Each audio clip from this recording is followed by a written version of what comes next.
My name is John Graham, and I'm here to tell you another story of my adventures. This one I'm calling The Sound of Death. I was climbing in Alaska once, and my partner and I, Hank, were going up a steep ridge overlying with ice and snow.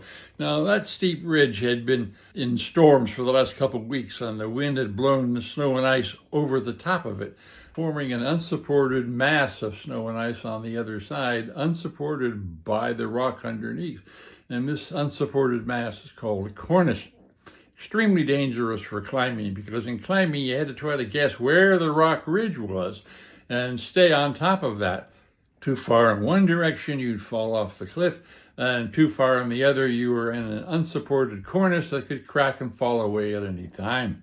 So anyway, Hank and I were going down the ridge to pick up supplies to carry to a higher camp, and we started in the middle of the night, so the snow and ice on that cornice were solid, they were frozen, and we made that first trip fine. Then we foolishly decided to come down for a second trip, even though the sun had come up and melted the snow and ice somewhat, so that the cornice was a lot weaker than it was the first trip. So Hank and I gingerly go down the cornice, put 50 or 60 pounds in our pack, and start back up. Now, Hank is in the lead, and he climbs back up the cornice, gingerly trying to stay on that middle ground so he doesn't fall off and the cornice doesn't break, and he succeeds in doing that.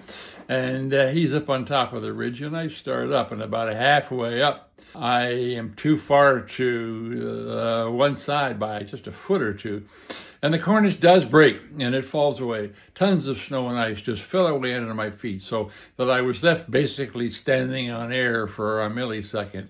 What struck me was the sound of that falling away. It was like a whoosh, the sound of blowing out of a candle, kind of.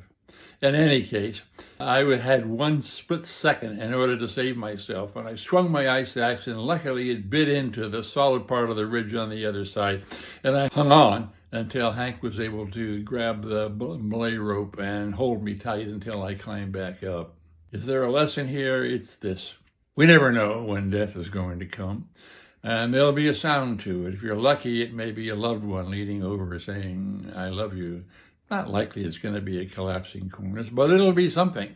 It'll be a sound, and it will be your last. And my experience and my observation and my decision is to live my life as if every moment is the last, so that I can look back and know that I'm proud of my life and what I've done. It's an important lesson for me, and I think will be for you as well.